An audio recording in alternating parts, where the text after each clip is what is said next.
하나님의 말씀 데살로니가 전서 5장 12절에서 22절 말씀 봉독하겠습니다. 형제들아, 우리가 너희에게 구하노니 너희 가운데서 수고하고 주 안에서 너희를 다스리며 권하는 자들을 너희가 알고 그들의 역사로 말미암아 사랑 가운데서 가장 귀히 여기며 너희끼리 화목하라. 또 형제들아, 너희를 권면하노니 게으른 자들을 권계하며 마음이 약한 자들을 격려하고 힘이 없는 자들을 붙들어주며 모든 사람에게 오래 참으라. 삼가 누가 누구에게든지 악으로 악을 갚지 말게 하고 서로 대하든지 모든 사람을 대하든지 항상 선을 따르라. 항상 기뻐하라. 쉬지 말고 기도하라. 범사에 감사하라. 이것이 그리스도 예수 안에서 너희를 향하신 하나님의 뜻이니라. 성령을 소멸하지 말며 예언을 멸시하지 말고 범사에 헤아려 좋은 것을 취하고 악은 어떤 모양이라도 버리라. 아멘. 어제 토요일 날 제가 집에서 있다가 유튜브를 뒤적뒤적 해봤어요. 했더니 이색적인 사진 한 장이 있었습니다. 그 여성무원이 아이에게 젖을 먹이는 그런 장면이 있어서 제가 이렇게 한번 들어가 봤어요. 그랬더니 필리핀 저가 항공사의 여성무원이라고 그래요. 그 어떤 사람이 아이를 데리고 비행기를 탔는데 그만 어린 아이에게 우유를 준비를 못했어요. 그러니 아이가 배가 고프니까 그냥 까라라락 우는 거죠. 그래서 옆 사람들이 눈총을 주고 그랬을 때 그 여성분이 아이를 받아서 젖을 물려서 젖을 먹이고 재웠다. 그런 기사가 있어요. 이게 뭐냐? 이게 복지다. 어린 젖먹이 아이에게 줄 수 있는 게 과자도 안 되고 사이다도 안 되잖아요. 그러니까 그걸 다 내밀어. 그래서 해외의 모든 사람이 박수를 보내. 야, 그 참 좋은 여성무원이다. 제가 그걸 한참 읽다가 문득 떠오르는 게 생각이 났어요. 야, 이 여자가 이렇게 박수를 받는데 나는 이런 사람을 과연 박수했는가? 라는 생각이 가슴에 확 들어왔어요. 그 뭐냐 하면 지금부터 한 37년, 8년쯤 전에 제가 천막으로 개척을 해가지고 집에서 예배를 드리고 16평짜리로 가서 힘들게 목회를 할 때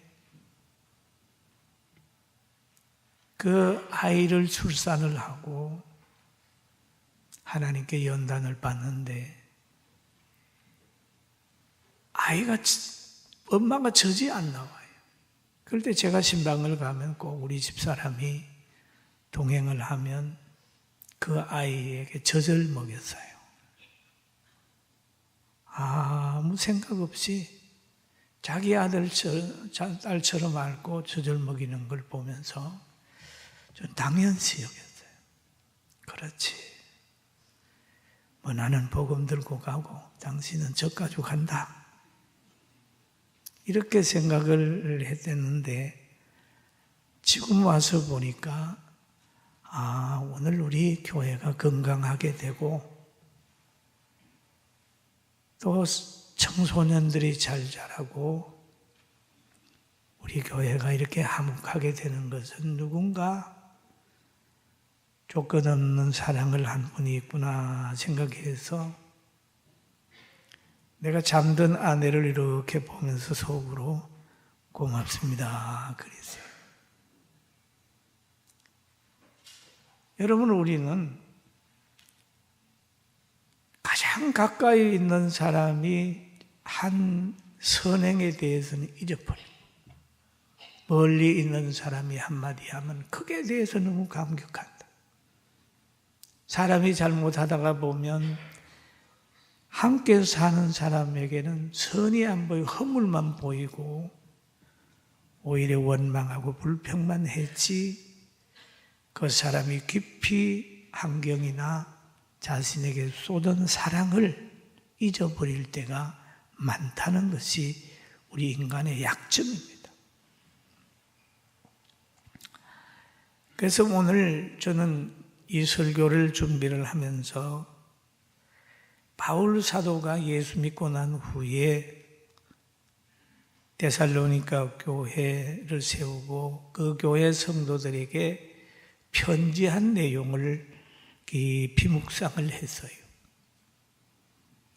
그 내용을 보니까 그렇습니다. 형제들아, 우리가 너희에게 구하노니 너희 가운데 수고하고 주 안에서 너희를 다스리며 건하는 자들을 너희가 알고 그랬죠. 그들의 역사로 말미암아 사랑 안에서 가장 귀히 여기며 너희끼리 화목하라, 그렇게 얘기를 했습니다. 화목하라. 너희에게 명하노니가 아니고 구하노니 그랬죠. 참 이거 아름다운 표현이에요. 우리가 친한 사람들 만나면 이거 하세요, 해주세요가 아니라 늘 구하는 것이요. 해줄 수 있습니까? 부탁합니다. 그렇죠. 구하노니. 주 안에서 너희를 다스린다는 것은 주 안에서 말씀을 전하는 기간이 있고 듣는 기간이 있다는 거죠. 관계를 얘기를 하고 있는 거예요. 뭐냐, 권력을 가지고 무슨 다스리는 게 아니라 하나님의 말씀을 가지고 전하면 그 말씀을 실천하는 사람이 있는 거예요. 그들의 역사로 말미암아 사랑 안에서 그립니다. 가장 귀히 여기며 너희끼리 화목하라. 주 안에서 다스리는 자의 존재를 알고 다스림을 받는 사람도 자기 존재와 분수를 알라 하는 거죠. 관계입니다. 교회 관계. 그럼 우리는 뭡니까? 다들 형제들이에요. 할렐루야. 형제들아. 예수 그리스도의 보혈로 형제된 사람들아. 우리의 관계는 죽어도 끝나지 않는 관계예요. 왜? 하나님의 나라 함께 가는 거죠. 여러분 예수 믿다가 돌아가신 분들 보세요. 입간 예배 드리고 하간 예배 드리고 주도 예배 드리고 그러잖아요. 그 관계가 늘 유지가 되는 거예요. 하나님이 모든 사람에게 전체 동등한 신분을 줬어요. 신분. 우리는 다 성도예요. 하나님의 자녀예요. 똑같은 신분이지만은 직분이 다른 거예요. 대한민국 국민이지만은 직분이 다르니까 장관의 영향이 있고 대통령의 영향이 있잖아요. 그 직분이 달라서 우리는 따라야 되고 우리는 보호해야 되고 존경해야 되는 부분이 있잖아요. 교회도 하나님이 다 똑같지만은 직분이 다르기 때문에 배우는 사람이 있고 가르치는 사람이 있어요. 할렐루야. 아멘.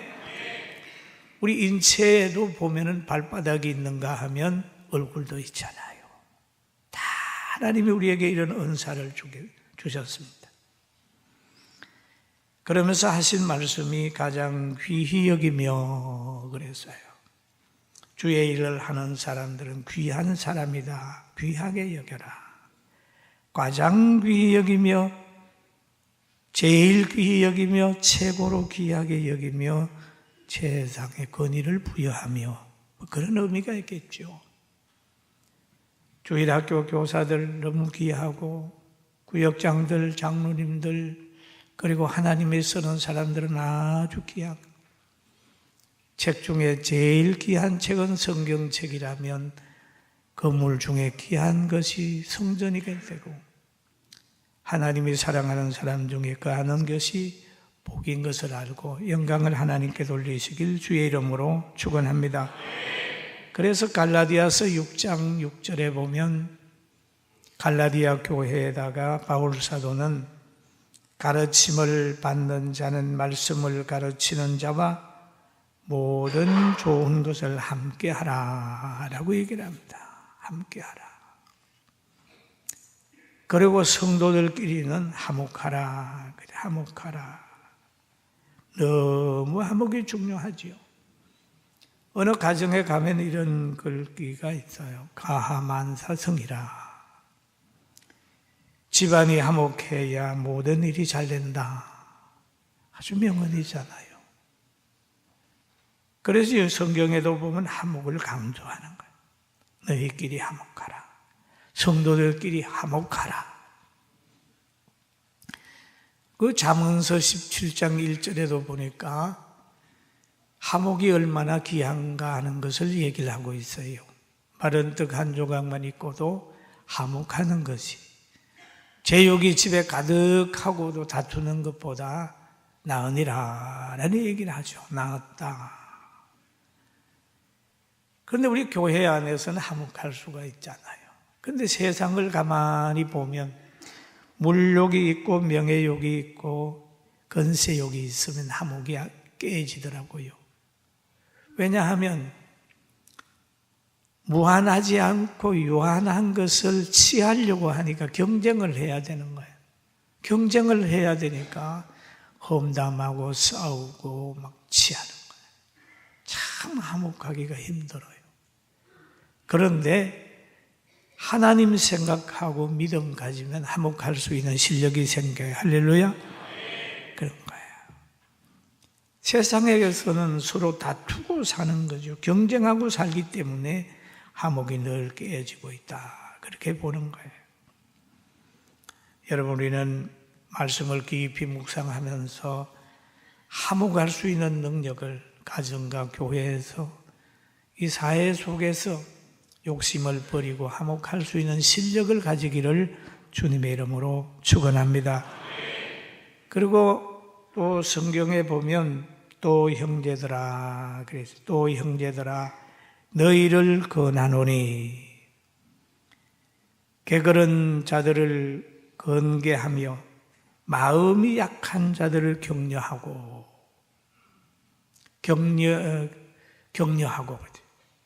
힘이 없는 자들을 붙들어주며 모든 사람에게 오래 참으라. 그러면 교회 안에서나 가정 안에서나 사회 속에서 이 여러 종류의 사람이 존재를 하는 겁니다. 게으른 자가 있어요. 게으른 자. 게으른 자가 있으면 그냥 두지 말고 건개하며 마음이 약한 사람이 있어요. 격려해라. 힘이 없는 자들이 있으면 붙들어주라.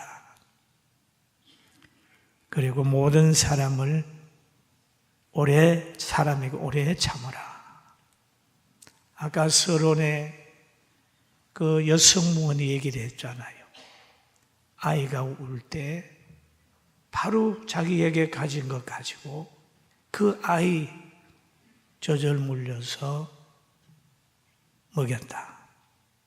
이게 아무나 할 수 없는 거죠. 그 여성무원은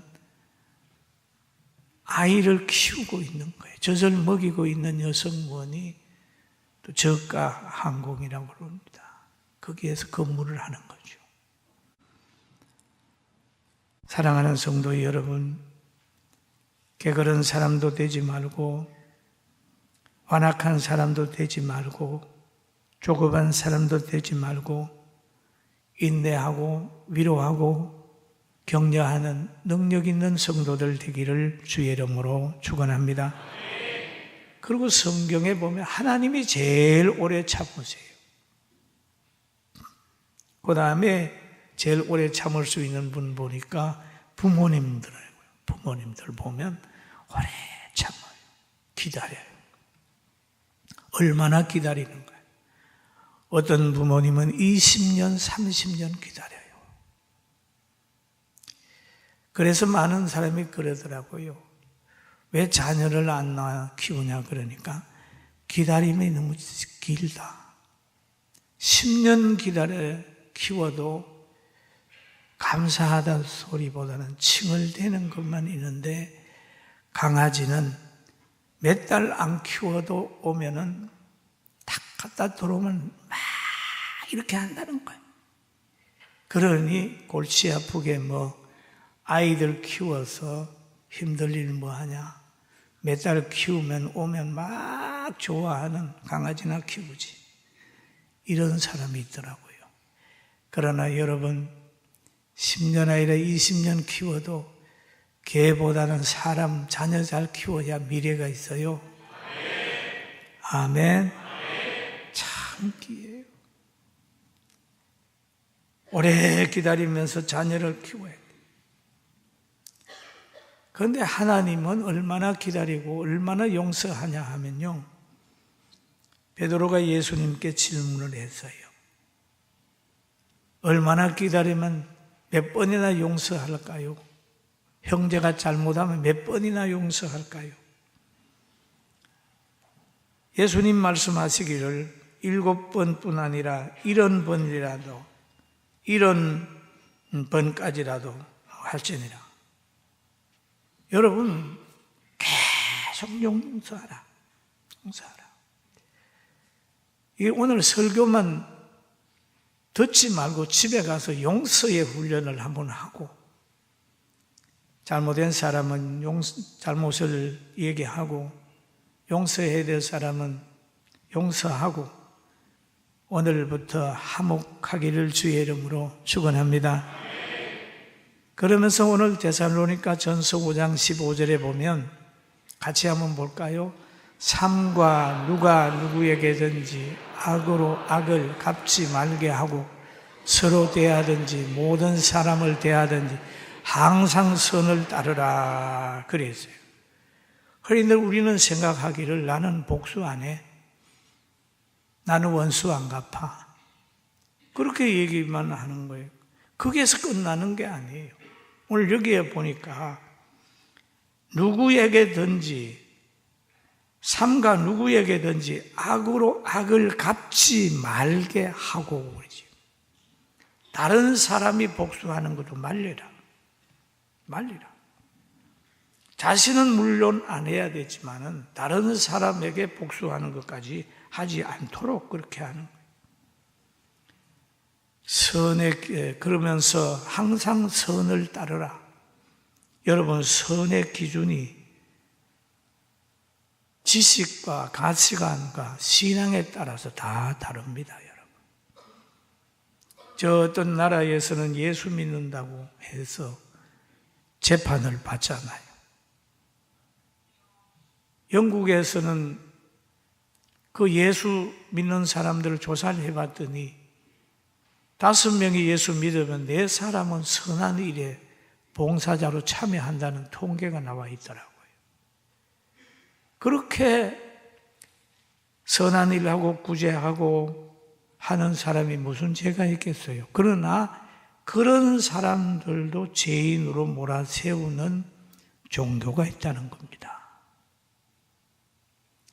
그 신앙이 그만 잘못되어 버리면 가정도 문제가 돼요. 여러분 그러잖아요. 성경을 앞뒤를 모르고 중심 사상을 모르고 부분적인 것만 딱 깨달아가지고 그거 가지고 교리 만들면 자신이 하나님의 수다리에 올라가는 사람도 있고 칼을 쓰는 사람은 칼로 망한다. 그 성경 말씀 가지고 교리 만들어서 우리는 망하는 질 안 한다. 총을 잡지 않는다.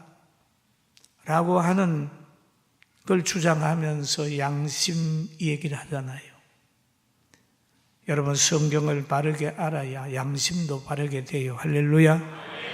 양심은 지식의 지배를 받고 있다는 걸 알아야 되고 누가 밖에서 성경 공부합시다라고 얘기할 때 한마디만 딱 생각을 해보세요.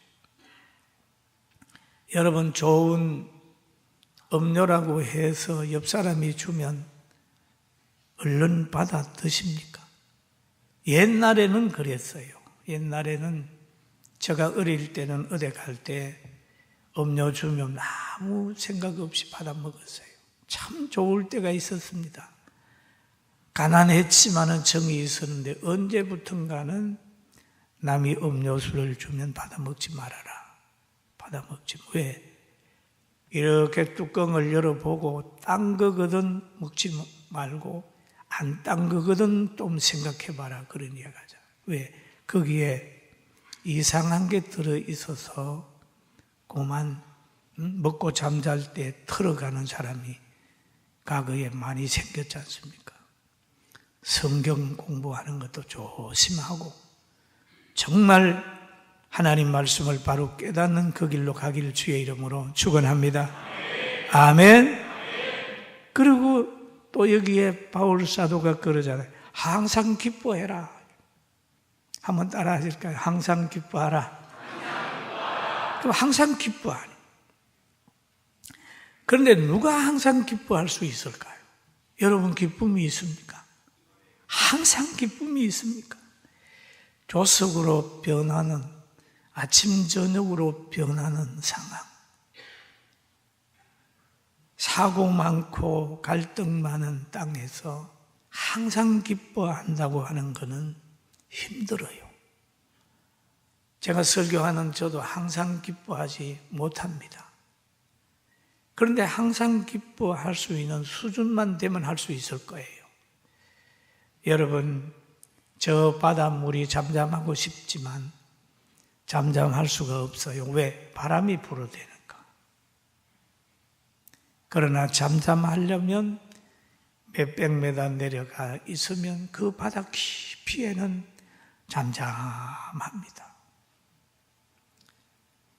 여러분, 나뭇잎은 잠잠하려고 해도 잠잠할 수가 없어요. 왜? 바람이 불어대는 거예요. 자기 의지와는 관계없이 막 흔들리게 돼요. 그러나 그 나무에 잠잠한 부분도 있잖아요. 뿌리는 잠잠합니다. 바람에 영향받지 않아요. 그러면 항상 기뻐하려고 하면 그 기뻐할 수밖에 없는 수준에 머물러야 되는데 그 수준에 머물렀던 분이 한 분 있어요. 하박국 선지자인데 하박국서 3장 17절 18절에 보면 그가 이런 고백을 하고 있습니다. 같이 한번 봅니다. 비록 무화과 나무에 무성하지 못하며 포도나무에 열매가 없으며 감람나무에 소출이 없으며 밭에 먹을 것이 없으며 우리의 양이 없으며 외양간에 소가 없을지라도 나는 여호와로 말미암아 즐거워하며 나의 구원의 하나님으로 말미암아 기뻐하리로다. 아멘. 그러면 하박국 선지자는 항상 기뻐하는 거예요. 할렐루야. 구원의 하나님은 변함이 없다고 말이에요. 구원의. 흔히들 보면 뭐 과거의 상처를 받고 어려움 당하는 사람이 항상 불안한 거예요. 왜? 현실을 보니까 변하는 환경을 보면 계속 변하는 거예요. 그러나 여호와를 보면 나의 구원의 하나님을 보면 기뻐할 수 있어요. 없으며 그러잖아요. 그래도 구원의 하나님을 보면서 기뻐한다. 여러분, 감사의 조건을 환경에서 찾지 말고 살아있는 자체와 구원에서 찾기를 주의 이름으로 축원합니다. 할렐루야. 참 그래요.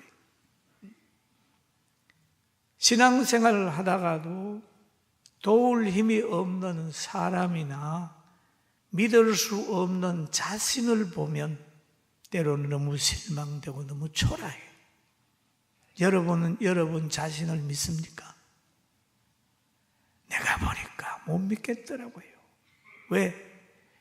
열심히 뭔가 하고 싶으려고 했는데 몸이 안 따라주니까 못하는 거예요. 어떻게 내 육체를 믿어요? 언제 감기 걸릴지도 모르는데. 여러분 그렇잖아요. 자신도 못 믿어. 약속을 지킬 수 있는 힘이 있나요? 없잖아요. 그러나 그렇기 때문에 사람은 불안하게 살 수밖에 없어요. 그러나 여호와를 생각하고 구원의 하나님을 생각하면 항상 기뻐할 수 있어요. 할렐루야. 그래서 바울 사도는 이 단계까지 갔기 때문에 항상 기뻐하라. 그렇게 얘기했어요. 감사의 조건을 사람과 환경에서 찾으면 때로는 분노만 가슴에서 자꾸 올라와요. 그 다음에 쉬지 말고 기도하라. 그런 얘기를 하죠. 항상 영혼의 만족을 가져라. 만족을 가져라. 그럼 언제 기도해야 될까요? 언제 기도해야 될까요? 여러분, 기도하는 것은 영적인 호흡이라고 본다면 아플 때도 숨은 쉬어야 되죠. 배고플 때도 숨은 쉬어야 되잖아요. 쉬어야 되잖아요. 그런 것처럼 기도하는 것은 마태복음 26장에 보면 예수님은 그런 말씀을 하죠. 내 마음이 매우 고민하여 죽게 되었으니 너희는 여기 머물러 나와 함께 깨어 있어라. 고민될 때도 기도하는 겁니다. 육신이 약할 때도 기도하는 거예요. 시험이 들지 않게 깨어 있어 기도하라. 마음은 원이로되 육신이 약하도다. 그런 얘기를 하잖아요. 육신이 약할 때도 기도하는 거예요. 왜? 기도 안 하면 시험 드니까요. 그러면서 그 기도의 결론은 뭐냐 하면 예수님이 기도의 결론을 보여줬어요. 십자가를 앞에 두고 예수님이 하나님 이 십자가 지는 거, 이 잔을 내가 마시지 않고는 안 되거든. 하나님이 뜻이 마시는 것이라면 제가 순종하겠습니다. 아버지 원대로 되길 원합니다. 그렇게 한 거예요. 왜냐하면 아버지의 생각이 자기 생각보다 우선하고 아버지의 생각이 자기 생각보다 자기를 더 행복하다고 하는 걸 알기 때문에 순종했어요. 그랬더니 십자가 넘어 임종하시고 사망의 권세를 이기고 부활하신 그 영광으로 참여하잖아요. 할렐루야. 아멘. 이것이 그리스도 예수 안에서 너희를 향하신 하나님의 뜻이라. 뜻이라. 범사에 감사하자. 감사하자. 여러분, 우리는 하나님이 항상 연단 후에 좋은 환경을 주시는 줄로 알고 연약하든지 풍부하든지 가난하든지 감사하게 되기를 주의 이름으로 축원합니다. 바로 하박국 선지자처럼 그런 환경 속에서도 감사하고 그런 환경 속에서 기뻐해야 됩니다. 하나님의 뜻은 계절마다 다릅니다. 하나님의 뜻은 농부에게는 봄에는 씨 뿌리라는 게 하나님의 뜻이에요. 여름에는 김매라는 게 하나님의 뜻이에요. 가을에는 추수하라는 게 하나님의 뜻입니다. 지금 하나님께서 우리에게 하나님의 뜻은 연령에 따라 환경에 따라 다 다를 수가 있어요. 지금 같으면 여러분 하나님 설교 말씀 잘 듣는 게 하나님의 뜻이라면 저는 성경 말씀대로 전하는 게 하나님의 뜻입니다. 할렐루야. 하나님의 뜻이다. 때마다 다른 거예요. 이스라엘 백성이 애굽에 있을 때는 하나님의 뜻은 모세를 따라서 애굽에서 나오는 게 하나님의 뜻. 바로는 이스라엘 백성을 내보내는 게 하나님의 뜻이에요. 그러나 그 뜻을 거역하게 되니까 10가지 재앙을 받지 않습니까? 이스라엘 백성이 홍해 앞에 왔을 때는 믿음으로 모세를 따라 홍해를 건너는 게 하나님의 뜻이고 강야에서는 40년 동안 가나안에 들어가서 성민으로 사는 훈련을 받고 성화되는 것이 하나님의 뜻입니다. 거기에서는 메추라기와 만나를 보내면 욕심 부리지 말고 그날 먹을 것만 거두어서 잘 먹고 사는 게 하나님의 뜻이에요.